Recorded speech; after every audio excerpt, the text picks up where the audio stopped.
Carlo Ancelotti, Arda Güler, il a signé au Real Madrid en 2023. Là, on est en 2024. Jusqu'à présent, le poteau n'a pas joué une minute au Real Madrid. Franchement, au bout d'un moment, il y en a marre. Là, il faut se dire la vérité, les gars. Moi, j'en ai marre. Dites-vous que là, Victor Rouki, qui vient d'arriver il y a 2 jours au FC Barcelone, le poteau, il va jouer ses premières minutes en Liga avant Arda Güler. C'est pas normal.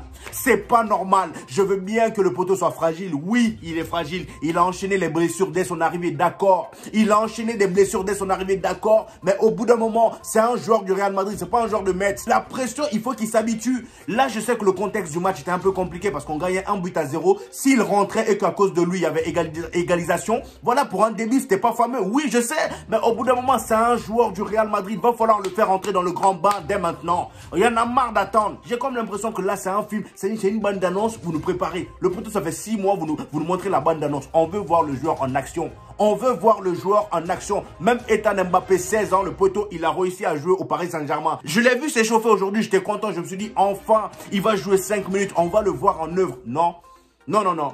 Quelques minutes après, il a enlevé Chazub là pour aller s'asseoir. C'est quoi le problème? Ceci étant dit, bienvenue à tous les amis. Bonne année à vous. C'est ma première vidéo de 2024. Voilà, tous mes meilleurs vœux. Aujourd'hui, on gagne 1-0 grâce à Rudiger. Un but magnifique de la tête. Heureusement qu'il est là, le meilleur défenseur central du monde entier. Franchement, qu'on se le dise, moi, je veux même plus mâcher mes mots. C'est le meilleur défenseur central au monde entier. C'était notre héros aujourd'hui. Le poteau, il a pris ses coronesses. Il est allé marquer pour nous parce que les attaquants n'y arrivaient pas. Les milieux n'y arrivaient pas. On a eu affaire à une équipe de Mallorca qu'aujourd'hui, ils sont venus dans leur tête, c'était défense jusqu'au bout. Ils sont pas venus pour faire du beau jeu aujourd'hui, Mallorca. On l'a vu dès le début. Les poteaux, ils avaient 5 défenseurs. Déjà, à partir de là, tu sais que c'est mort d'avance. C'est mort d'avance. C'est soit tu tires de loin pour marquer, soit tu marques en corner. Et heureusement que Rudiger, il allait marquer pour nous. Parce que là, on tirait au milieu par-ci par-là. Valverde, Jude Bellingham, Vinicius, ça marchait pas. On a l'autre Brahim Diaz qui part mettre coup de tête en plein milieu de la cage. Tout seul, il rate.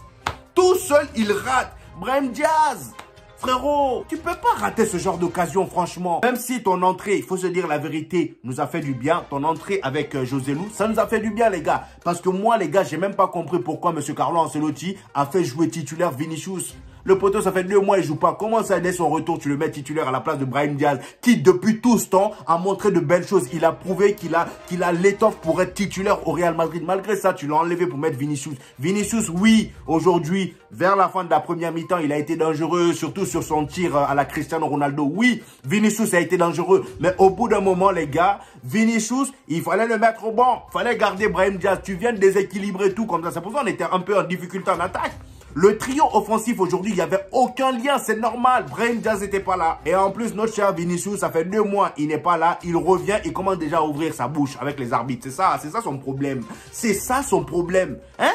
Tu peux pas fermer ta bouche 2 minutes? Moi, j'aurais préféré qu'on garde Vinicius au banc, comme ça, voilà. Il rentre à la deuxième mi-temps, comme ça, il reprend, voilà, petit à petit le rythme. Comme ça, on déséquilibre pas trop l'attaque qu'il y avait déjà, parce que Brahim Diaz, il était déjà bien imposé dans cette équipe. Je dis pas que Brahim Diaz doit être titulaire devant Vinicius, non. Mais laissez Vinicius revenir petit à petit. Faut pas lui lancer directement comme ça, alors que ça fait 2 mois, il joue pas. Malgré la victoire, les gars, on a les 3 points, c'est bien. Mais il faut se dire la vérité, le match était bien ennuyant. La première mi-temps, je me suis endormi. J'ai quitté le match. Je me suis fait chier jusqu'au bout. Il n'y avait rien. À part Vinicius qui a tapé le poteau là, il n'y avait rien. Franck Garcia, toi là, comment tu peux avoir un niveau aussi exécrable?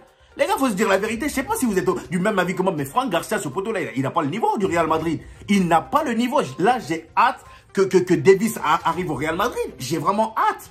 Je ne sais pas s'ils vont le recruter parce que là, ils n'ont pas l'air de vouloir recruter quelqu'un. Mais les gars, moi, j'ai hâte que Davis arrive au Real Madrid. Parce que là, Franck Garcia, c'est pas possible. C'est pas possible. L'arbitrage aujourd'hui, on en parle ou pas? Parce que là, au bout d'un moment, ça commence à devenir une habitude. Mais pourquoi j'en parle? Chaque match du Real Madrid, on parle de l'arbitrage. Franchement, là, je vais vous mettre plusieurs captures de Vinicius qui se fait tirer.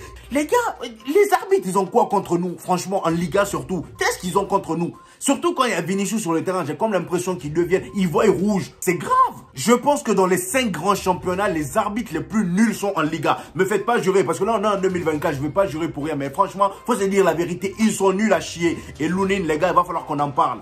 Lunin, il faut qu'on en parle. Le poteau, titularisation de Lunin égale clean sheet. Ça, je savais. Dès que j'ai vu la composition, je me suis dit, c'est bon, on va pas encaisser de but. Aujourd'hui, Lunin, il a été impeccable.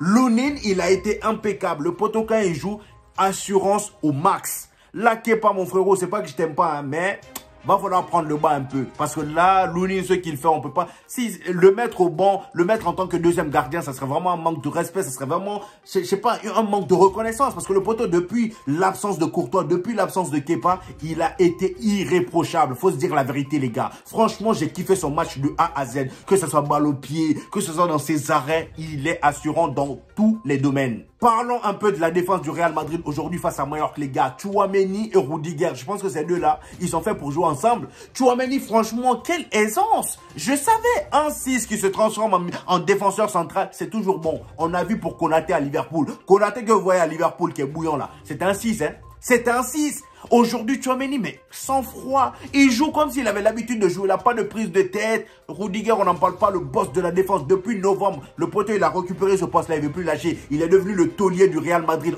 à la défense en tout cas. Et dans le monde entier, il n'y a pas son 2 en ce moment. Je ne veux même pas rentrer en débat avec quelqu'un, les gars. Bref, en tout cas, c'était mon retour sur ce match, les gars. N'hésitez pas à me donner votre avis en commentaire. Ici, comme vous le savez déjà, il y a des débriefs, il y a de l'actualité. On parle de tout ici. Les Barcelonais, nos chers voisins, venez. Vous êtes chez vous ici, n'ayez pas honte. Voilà, même si ici c'est la maison de Madrid, n'ayez pas honte. Ici aussi, de temps en temps, on fait des débriefs du Barça. On vous vanne, on se moque de vous de temps en temps. Donc venez, ici ça rigole tous les jours. Donc n'hésitez pas à vous abonner, n'hésitez pas à lâcher un petit pouce bleu, ça aide au référencement, likez la vidéo. Et on se trouve au prochain épisode, les amis. Peace.